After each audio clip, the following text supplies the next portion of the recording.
Hey y'all, I hope you're well. Welcome to another episode of Healthcare Boulevard.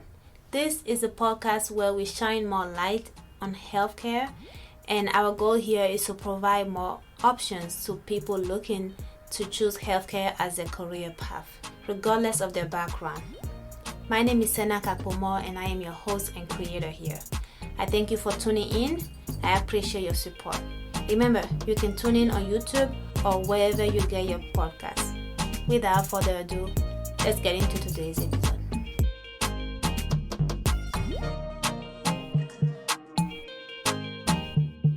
All right, welcome back, audience. This is your host. I am here for another interview with another guest whom I'm very excited to get to know, as well as sort of shine some light on what she's doing and introduce her to you guys.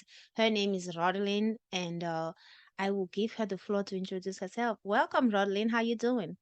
Hi, Sanan. Thank you so much for having me. I'm doing great. How are Of you? course. I am well. I am well. Thank you. Welcome to the podcast. Please tell us more about who you are and what you're doing. Yes, thank you. So, my name is Rodeline Joseph, and I am a physician assistant and the founder of Medsembly. And Medsembly is a digital mentorship driven career resource tool empowering the next generation of healthcare professionals. We do this by connecting students and early career professionals to mentors and resources geared to help them succeed. So, you can think of us as a virtual career resource center, just really helping those that are in healthcare get started in their careers, get started and start their careers and guide them to success. I love this because it's very much in line with what I'm doing here with Healthcare Boulevard. So I'm so happy that we are working together on this. What is your I guess demographic? Are you trying to get to folks or mentoring them before while they're in high school or while they're undergrad, or just doesn't matter? Great question. So initially, we are targeting students in the undergraduate level. So we Mm-hmm. want to capture them, of course, freshman year when they're just getting started, and support them from freshman to senior year and help them get to the next level in their career goals. So it's freshman year or undergraduate starting freshman year, and we're targeting initially also first generation college students, students of color, and non-traditional students who don't typically have access to resources like mentorship or tools to really help them get in their careers. And that's very critical. I'm gonna dive a little bit into what your journey here soon. But as my listeners may know, I myself is an immigrant, and so having that background of, okay, I didn't go to middle school here, and I only spent 3 years in high school, and now I gotta figure out my whole life and what to do with it. um, in a system that's totally unbeknownst to me. So it's there's an added layer of blockage or unknowingness in that situation or in student like that. So for you yourself, what is your journey, educational journey? I know you're a physician assistant. Where did you go to school? We spoke before I turned the mic on, and I know you're Haitian, which I was very excited about. Tell us more. Were you born here? Were you born in Haiti? What's your background? Yes, I was born in Haiti. We came to this country when I was about 5 years old in 1995, or 4 or 5 years old. And I'm Haitian from the islands. And when you come from the islands, it's a very different upbringing. I'm sure you can relate. Your parents, because that they came from a country that was destitute, that didn't have much. Their focus is really on ensuring that you're successful and that you're educated. So my parents, for us, it was just like school, church, and home. So you just did those three, and that's it. Oh yeah. Yeah, my parents really ingrained like getting a proper education, excelling in school. We weren't really allowed to watch TV much. We just had to be in those books. And in high school, my parents put me in this magnet program. I went to magnet high school, and they were like, you're going to be a doctor. And a lot for Haitians, a lot of what they know in terms of career is, doctor, lawyer, or nurse, because that's Yep. really, there's not much else in Haiti. So Mm-hmm. they said, you're going to be a doctor. And they put me in this program to get more healthcare experience at a young age. So I was in high school. I did a nursing program, but it was a very, very hands-on program. So when I graduated, I was basically a licensed practical nurse. In Mm, high school, I completed high school in 3 years. So what would be my senior year, I was in this program, going on rotations, taking care of patients, and really, experiencing it at such a young age, mm, to start building that foundation. And then so when I graduated high school, I went to the University of Florida, and I also had a nursing license. So I was in college and also working at a nursing home as a nurse.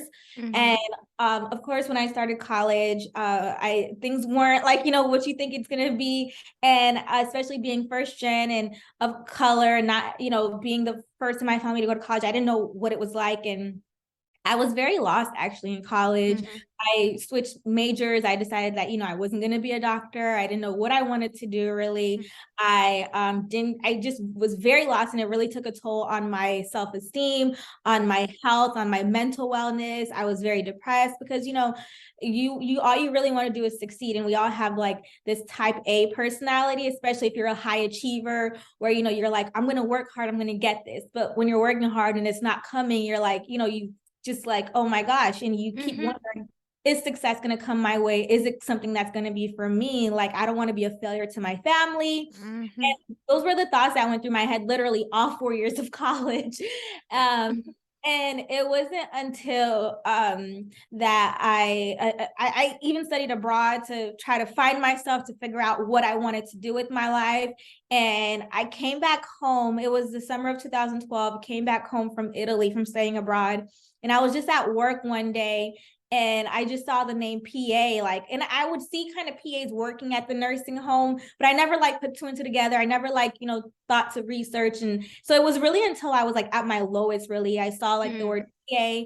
And then I decided to research it, to Google it. And then I was like, oh, this like aligns with, like, seems to align with what I want to do. It's in healthcare. It's not going to be years and years in school. I can still, mhm, seek other passions. And I basically, had a talk with God, and I was just like, if this is meant to be, it's going to be, because everything else wasn't really meant to be. Like, I tried nursing, I tried to go to nursing school, I didn't get in. I mm, couldn't pass classes for medical school. And I'm just like, I got to, if this is meant to be, I know that, it'll work out. mhm, And this is my senior year trying to figure out. And one of the things that really first raised my eyebrows, because I had the patient care hours from working as a nurse, and I didn't even know mhm, that. So I was like, okay, wow, I already have this, which is a big part of it. That's a check mark.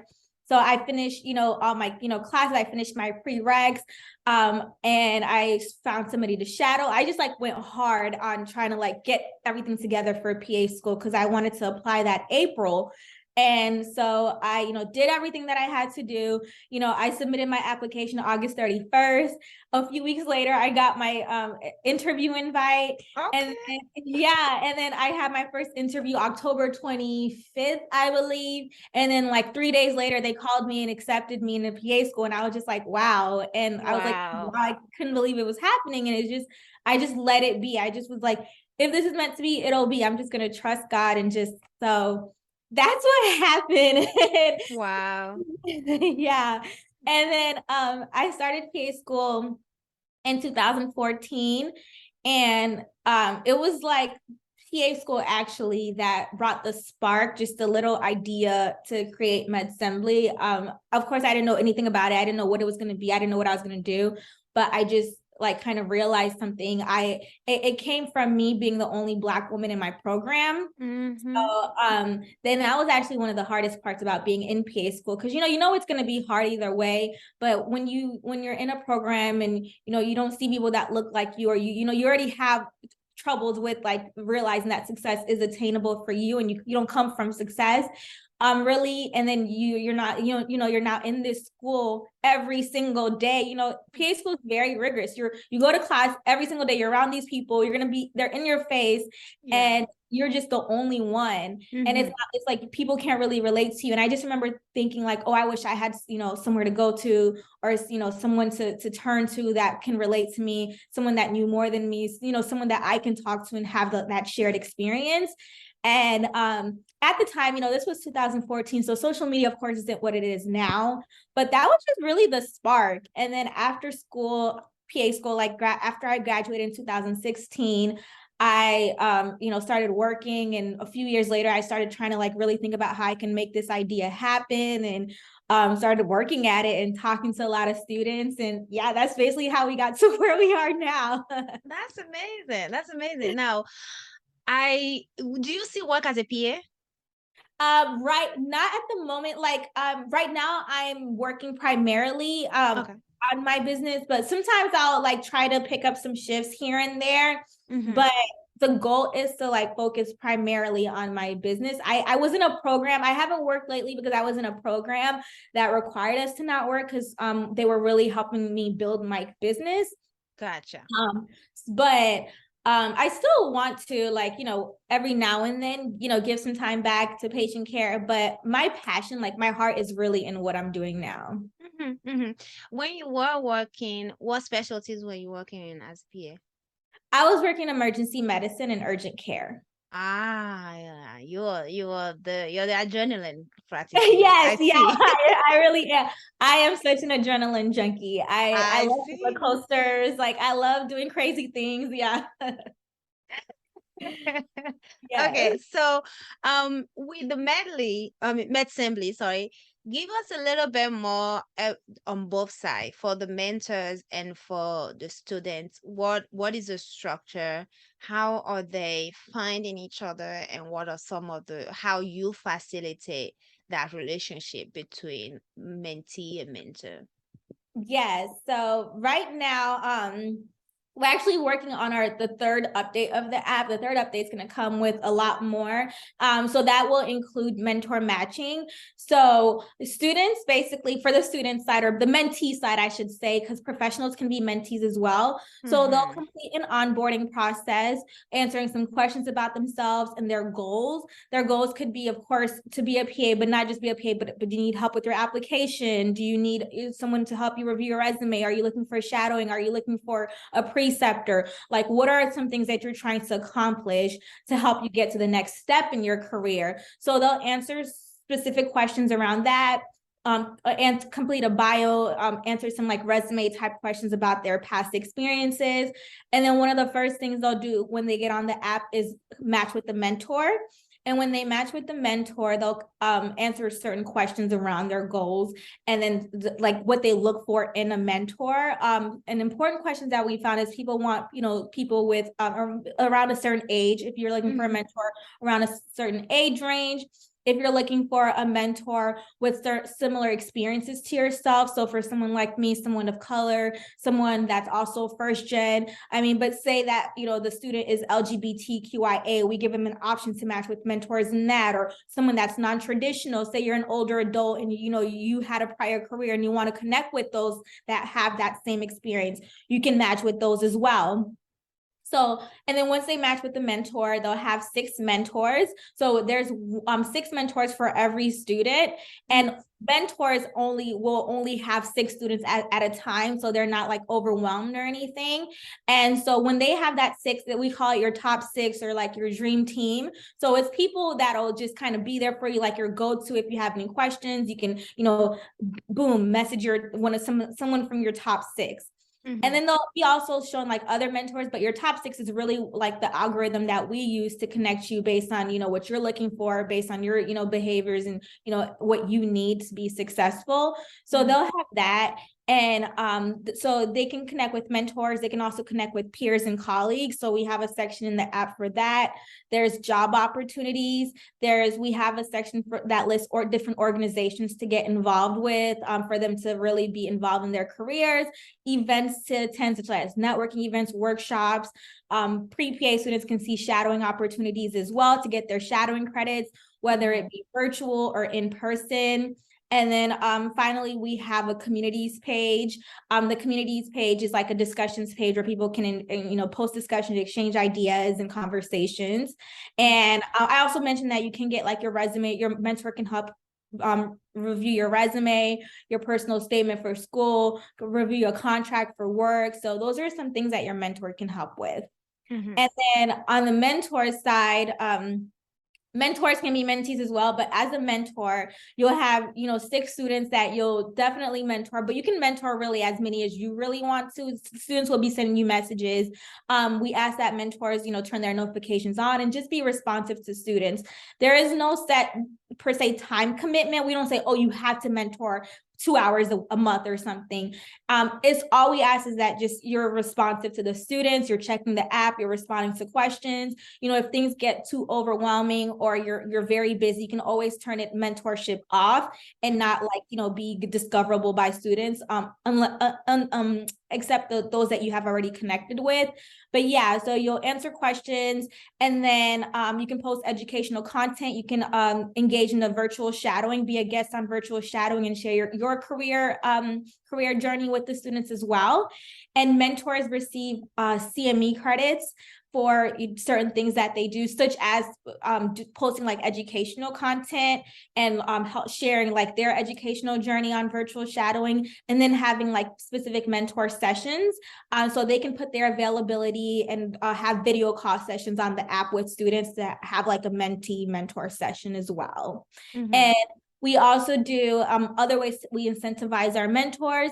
We do a mentor of the month every month. Mentors receive $200 every month. One mentor receives $200 for their contribution every month and are highlighted on our social media and email as a way to say thank you for their time. And then mentors can receive up to $100 back for helping students or helping mentees review their resume, their application, and whatnot too as well. Mm-hmm. Mm-hmm. Yeah, those are some of the things in store for mentors. Okay, that's exciting. Do you have, or do you only cater to work with PAs as far as mentees, especially? Right now we do, but we are going to open to different other career fields soon. So we plan to, after PAs, we're going to open to NPs. This is going to be in January. Okay. PAs and NP are pretty close, so we think Mm-hmm. that'll be a smoother transition to then go to NPs, and then after NPs, nurses, and then physicians, and then other healthcare fields like physical therapy, occupational therapy, with the goal of capturing all careers in healthcare. Okay. Okay. And when did, and you may have mentioned this, but when did you start Medsembly? We launched the app in April 2022, 6 months ago. About, yeah. Wow. Okay. Yeah. All right. You are hitting the ground running. I love that. Yeah, we launched 6 months. I Medsembly, the actual, I've been working on it for years, but Right. finally got the app to launch 6 months ago. Okay. Okay. What is your ultimate goal and vision for Medsembly? Yes, I really, my vision for Medsembly is for it to be global and for it to be just the go-to for supporting healthcare students, healthcare professionals in their journey. Because I feel there's a lot of emphasis, of course, placed on patient care, but how are we going to provide the patient care if we don't have the providers? People are leaving healthcare at an incredible and actually sad rate because, a lot of it is them not feeling like they're getting what they deserve, them not having an overall great experience as healthcare workers, So what can we do to support them? What can we do to ensure that they're mentally right to do the jobs that they're doing, that they're prepared, that, they have the tools to succeed? And that's what I really want to have Medsembly become in the future, and have it be, of course, global. Mm-hmm. What's been some challenges that you've faced on this journey? Oh, nonstop challenges. I face challenges every day. I think one of the biggest challenges is because it's so new to me. I'm not a business, I wasn't a business person. I guess you could say I wasn't an entrepreneur. I was a healthcare worker. So, and then not just a healthcare worker, I was a healthcare worker. I didn't have a leadership role. I wasn't the head of anything, or I didn't have my own practice. So I was literally, just working with patients, and now going from working with patients to, understanding how business works, understanding the financials of the business, operations. And, so that has been such a hurdle because, you're literally learning as you're building, and, you're going to make so many mistakes. It's you take a step forward and then 6 steps backwards because, you made a mistake that, wasn't the best for the business, and now you have to kind of learn from that mistake and start over. So it's really just being so new to this. And then really understanding like the user's needs and how you can like create a really great product to be transformative and change the way that they live and operate. So Mm-hmm. I think one of the biggest has definitely been like understanding business and entrepreneurship Mm-hmm. and especially tech and how tech works. I'm also a solo founder. I'm doing this basically like by myself. And I'm not also, I don't have the technology background. So, I've gone through several developers and learning how to like, how to be like learning discernment and how to understand like, is this going to be like someone great that I'd want to work with, or are they not? Like, are they going to have the skills that I need to help my company or not? So it's such such a learning curve and constantly learning. Yeah. Yeah. Yes. Now with so what has been some results? I know you just started 6 months ago, so it's unrealistic to expect somebody had already graduated from PA school and so forth. But what has been some response from both the mentor group and also the mentee group of folks who use this app Medsembly? Yeah. So for the mentees, of course, there's times where I'm just like, oh my goodness, where you feel like your back is against the wall and you're just so stressed, and then like I'll be having those days and I'll receive a message from a student that like, oh, thank you so much for, creating Medsembly. I got into school, or I have such a, greater understanding. And so that has been such like the overall feedback that they're really getting, like being able to connect with people that are in the fields that they want to be in and build relationships with these people and having a deeper understanding in PA and getting the help that they need to then get into PA school. I always tell our students that, we're not coaches. We're not gonna, we're not here to just get you into PA school. Like that's not our job. I feel like you can get into PA school, but there's so much more to that. It's not just about getting into PA school. It's Mm-hmm. about, you get into PA school, but what kind of PA are you going to be? Like, what support are you going to have to like succeed as a PA in PA school as a PA? And there's so much more to know in healthcare, just about that school doesn't teach you, like, about, health insurance and malpractice insurance and, being able to, read a contract and understand that. And, how like, all these things go when you're working in the hospital and all the politics and stuff. Like there's so many little things that you have to learn and understand. And it's really important to have somebody, by your side and to have that community and the resources that's going to help you get to the next level and help you just thrive and do well in your career. So Mm-hmm. that's what we tell the students, to really have an understanding of what you're getting yourself into and understand Right. that, the support and the village that's behind you. So Mm-hmm. a lot of it has been around that. I had a student tell me how different her interview experience was because of Medsembly, because she had a deeper understanding, and how she talked about Medsembly in her essay. And then her PA school interview, they wanted to know how mentorship, like the impact of the mentorship, and they were just like so impressed with that, and that Mm-hmm. gave her like an edge in her interview, and she Mm-hmm. got it. And I was just like, wow, like it's just hearing those type of stories. And then for the mentors, it has been them saying that I try to reach mentors that just are naturally want to do it, not just of course because of the incentives, but naturally want to help students. And that has been what they say, that they love the fact that that they're able to give back to students. And we found that those that were mentees are more like go and then become mentors because of their Mm-hmm. as mentees. So a lot of the students that are then getting into PA school can then be mentors as PA students. So in order to be a mentee, anybody can be a mentee now, but to be a mentor, you have to have gone to the next step. So a PA student can mentor a pre-PA, but a Uh-huh. pre-PA cannot yet mentor. The goal is to then have high schoolers on here and to teach them more about PA and healthcare. So then pre-PA students that are in college can then mentor high school students. So anyone can mentor as long as they have someone like 1 to 2 steps below them to help them, and Right. kind of lift as you climb. Every time you get to that next step, pull somebody under you and help them get up as well. Absolutely, absolutely. And especially as the profession is becoming more known and Mhm. getting into PA school is becoming even more and more challenging or competitive is the word I was looking for nowadays. Definitely.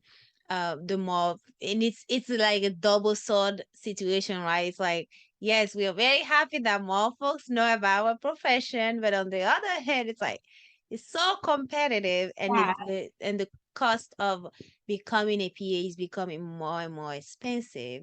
right, And so it definitely takes a village to know what you're getting into. It's not just a, oh, I wanted to become a doctor and didn't work out, let me become a PA situation, right? right. It's not plan B. It takes a lot to get there, and it is a Exactly. profession on its own, and it has its own set of challenges. So no, I definitely love what you're doing. I appreciate what you do. I can't believe you've only been doing it for 6 months. So Oh, you are out here. You're out here doing it, and I really appreciate it. I know the PA profession, I appreciate it in healthcare profession in general. I can't wait to see how far you take this and how big it gets, because yes, we definitely need the village aspect as healthcare professionals to not just make it through to becoming a healthcare professional, but like you said, have that support as we are practicing and dealing with the day to day, challenges of being a caregiver, regardless of whatever right. level you're in. We are still caregivers.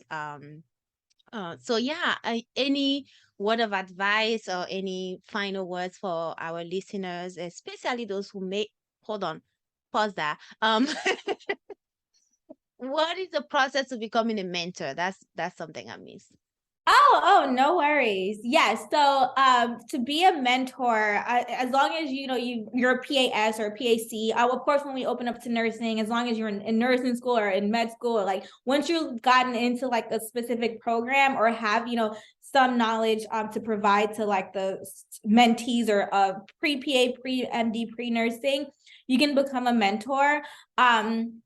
And to be a mentor, of course, you would download the app, and then we just ask that you just remain responsive. You can turn your notifications on and respond to students, and that's really it in order to be a mentor. And of course, Okay. there's not like a specific. We do, of course, ensure that you are licensed or that you are in school, that you are who you say you are, but Mm-hmm. there's not necessarily like an extensive like interview process or anything to do that.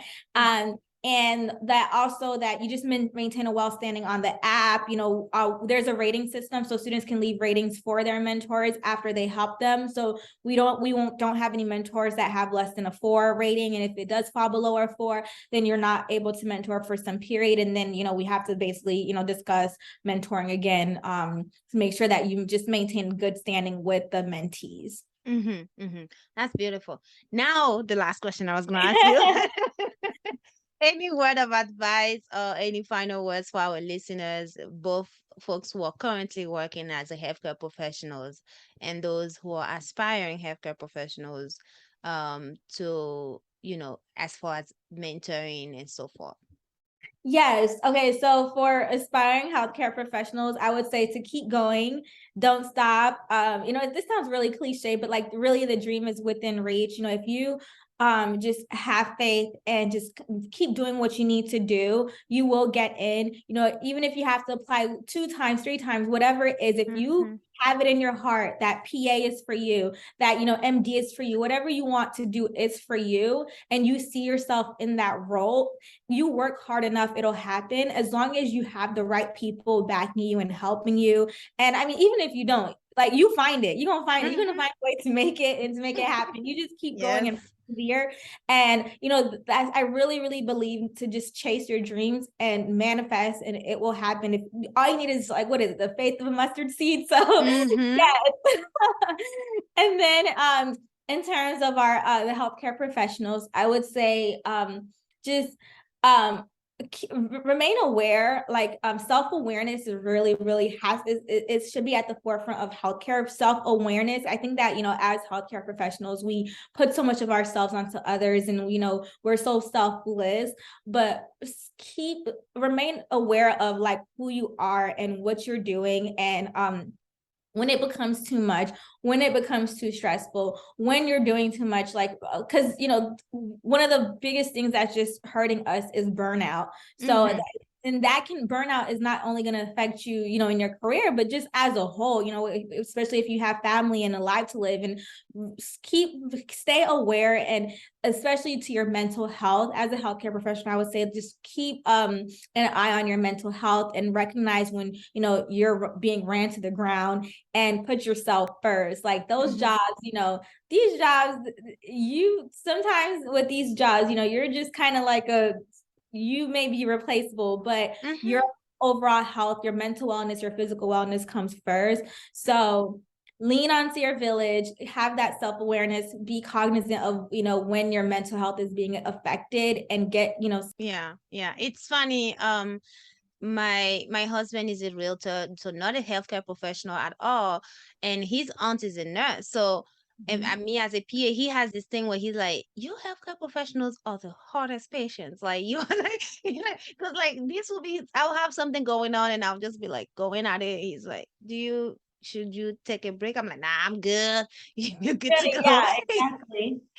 Like, nah. Exactly. He's like, you sound just like my aunt. Like, y'all need to take a beat sometime, you know. Yeah. It is very true. Like, sometimes we are the hardest, patients to take care Yeah. of, because we're just like, we know what it is. We know it's not gonna be deadly. We'll be just keep pushing through, You just never know. You never, Yeah, you're yeah. not well, you're not well mentally. Sometimes if you don't realize you're not well, you know, other people around you are going to see that you're not Hmm. well. And taking a break, there's absolutely nothing wrong with taking a step back and saying, I need to do me now. I need, Yeah. you know, to just focus on me and give it a rest, and, you know, get better. So Yeah, yeah. yeah, yeah, absolutely. Well, Rodeline, thank you so much for joining and taking some time out of your beautiful Sunday. I really appreciate it's been fun, very fun chatting with you and learning more about Medsembly. I'm about to download the app myself and get on there and see if there's anything at all I can help with. But no, I really appreciate you joining. Thank you again. Thank you so much, Sanan. Thank you so much for having me and for being on this podcast. So thank you. Can't wait to listen on. Thank you so much. All righty. You have a beautiful Sunday. You too. Thank you. All right. Bye. All right, that's all I have for you today. Thank you again for joining me. I appreciate you. Please subscribe, follow, like, comment, and share. And stay blessed. Bye.